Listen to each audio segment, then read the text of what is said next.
All right, Tyler Orton with Business in Vancouver is joining us today, and this is pretty interesting. You have multinational beer companies anxious about local craft breweries. Yeah, this is according to documents obtained by Business in Vancouver. In fact, representatives from Molson Coors, Labatt, Sleeman, they all met with the former liquor minister of British Columbia, Rich Coleman, also the deputy premier. This is back in the spring.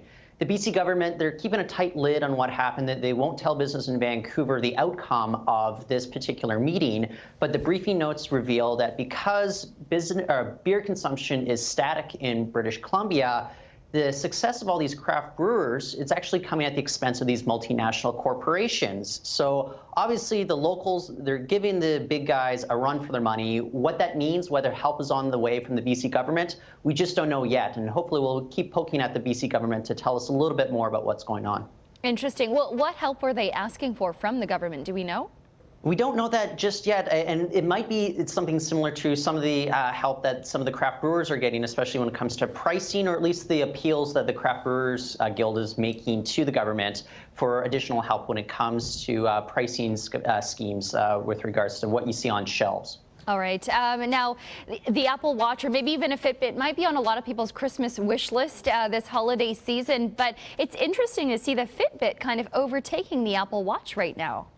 Yeah, new data out from the International Data Corporation for third quarter sales for wearables across the globe. And what they find that for Apple products, their wearables division, they actually plunged in sales 71% to just 1.1 million units.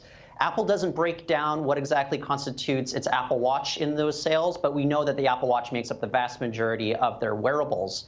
So IDC, they're essentially saying the big thing to learn here is that simplicity is what matters. This is why Fitbit is being so successful, as opposed to these smartwatches that depend on third-party apps. So if you're looking to pick up something for the holidays for somebody out there, just be warned that maybe they don't want those big, complicated smartwatches. It could be something that's very simple, like tracking your heart rate, the number of calories you burn by walking. Just something like the Fitbit might be a little bit better for whoever you're shopping for. And Tyler, the price might have something to do with it as well. Big difference. They are expensive, and I don't know how many people want to keep upgrading their watches like they do their phones. So that's another big thing to keep in mind as well. All right, Tyler, thanks very much. Thank you, Sonia.